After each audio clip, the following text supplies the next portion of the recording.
I just want to start off saying that I think a lot about what happened last night had a lot to do with the information that this order is getting out to everyone right now, especially the fact that we're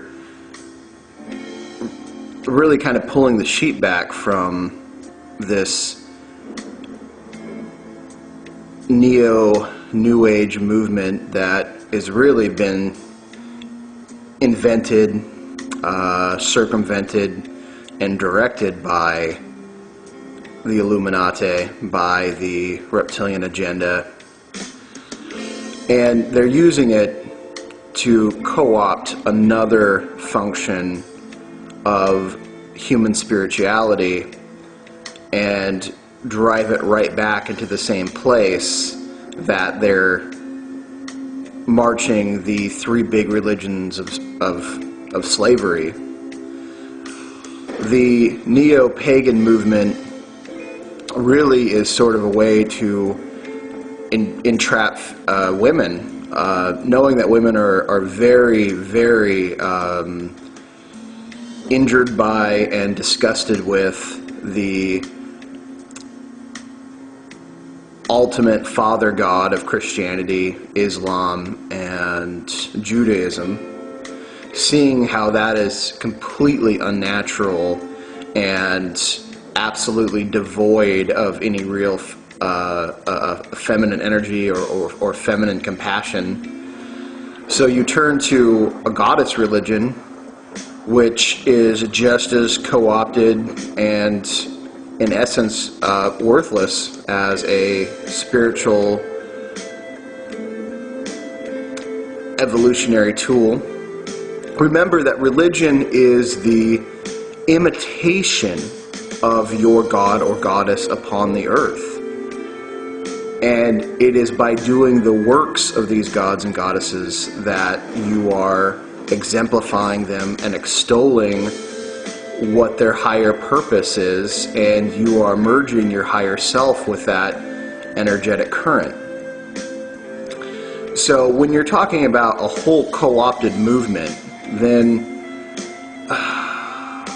it's just going to lead you right to the shithole that you tried to get out of anyways. There's a real emptiness there. And for as much people that I got email from screaming to me about how much, how could you say this about Wicca, and and asking them certain questions about, how is there fulfillment, and then sort of like really changing the question into like, what's your life like? What are your goals like? And then the ones that were really honest really just sort of said, I'm nowhere near where I want to be. Well, how come? How come? And it's not easy. We all have to admit that we've been duped. They have been so successful. They have had thousands and thousands and thousands of years to perpetuate this gigantic psyop that is the reality we live in now. The Illuminati is just the students of interdimensional beings, most of which have very reptilian-esque physical bodies, that have done this to planets eons and eons ago. They've had time to work on it. It works. Humans are no different. So don't feel bad. Last night, some stuff came up, and I actually had to go, let's just say I was called in. And, I really get the feeling that because we are saying, hey, there's a deeper devotion here. Hey, the real workings of Kabbalistic magic is to attain and manifest your great work.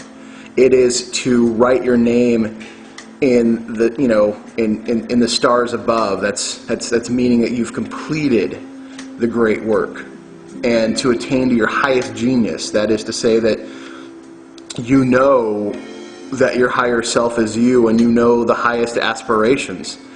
You've set yourself free. You don't necessarily worry about famous people or, you know, what's on TV. You've put yourself to the work. You are the salt of the earth, and you are making the world a much better place and easier for other people to complete their great work.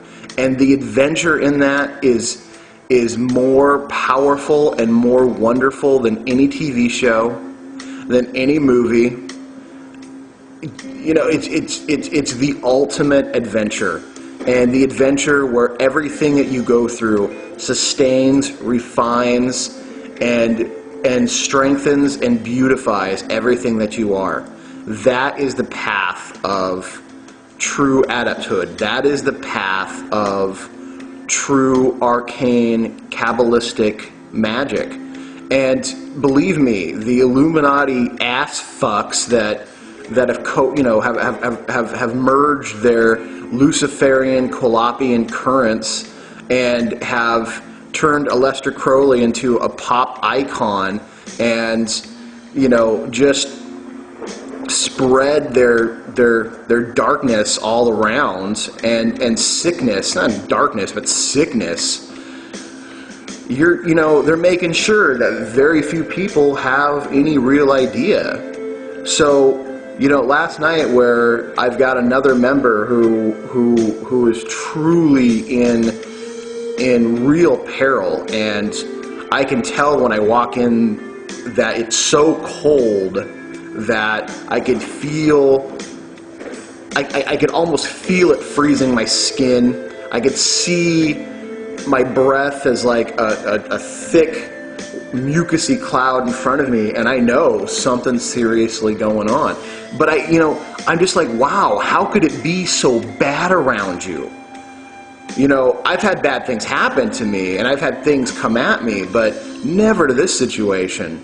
Never. So, you know, being that I am a priest king of Wicca, being that I am a relatively accomplished magician, I can't run from these situations. I have taken too many vows, and I have really brought myself into the idea that I don't fear any entity. I don't fear any entity. Let me say that again. I do not fear any entity. And to be honest with you, I can't wait to see you. You know what I'm saying? Because that's when I also then get to go to work. There's another aspect to my work that I enjoy. You know how you call in like an exterminator? You're just astral rats. Astral cockroaches. And I get to go to work, motherfuckers. That's just what it is.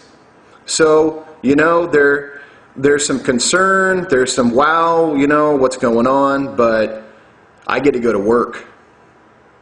So, I just really want to bring a couple things to everyone's attention. And I'm going to read from one of my favorite books. I don't even know if you can get it anymore. I think I'm just going to start releasing passages so people can have it. But I want to talk about the Archangel Michael, who is, as a magician, because you are God in the circle, you are the God of the microcosm. He is one of your mightiest defenders. Really the only other entity in all the multiverse whose name carries more fear is Thor's. Thor and the Archangel Michael are the most powerful entities for protection. There's a few others that are pretty close, but there's no entity that I know of or have ever met or encountered that the words Thor and Michael haven't just made it you know, drop a load in its etheric pants. These are powerful words. And I really like this picture of the archangel here. It's almost fully devoid of its Christian trappings. I like the fact that it's stepping on the back of the head and smothering the entity's face so you can't see it. It's very important because he is extinguishing the personality of the dark entity or the dark magnetic force that most people call the devil. He is essentially showing full dominance. And when we're talking about the magic sword, in this order, you need to formulate and consecrate the astral magical sword. You need to. Here's what it says. May this sword become a weapon of might to scatter the beings of the unseen world. May its use in war bring peace. May it be brilliant as Tippereth, terrible as Geburah, and merciful as Shest. Tippereth is the brilliant splendor of your higher self. This means that only the higher self can weld this magical, powerful sword. You will do so in the name of all that which is your highest ideals. Sometimes living right and living the path and attaining to what you need to attain to sometimes means you got to throw some punches. Sometimes means you got to get your hands dirty. Okay? This whole New Age, neo-pagan, Wiccan bullshit of like, oh, we ought to love each other, no harm, just, you're worthless. That's worthless. You're a doormat, and believe me, the meek don't inherit the earth. The meek inherit what's left. Okay? The age of the docile lamb needs to come to an end. Christianity made people the docile lambs because they're sheep, and sheep are easy to control. So, you know, you've got to weld that sword. May it be terrible as Geburah. If you're going to be bad, if you're going to fight, if you're going to be a warrior, make sure that you're one formidable motherfucker. Don't pansy bullshit pussy it. You're going to be a warrior, be a motherfucking warrior. Don't, you know, it's not, you know, yeah, it's light because the actions that you do radiate from you. That inner sun radiates everywhere. And when you light up the astral world, when you light up the world with your acts and with your acts and your deeds, people notice. And there's some things out there that hate that just hate it. And they're going to come at you. And so you had better be, if you're going to pick up the sword, you better damn well know how to use it. It makes sense. Yes? I think so. So, looks like I'm going to have to do a part 2. All right, be back.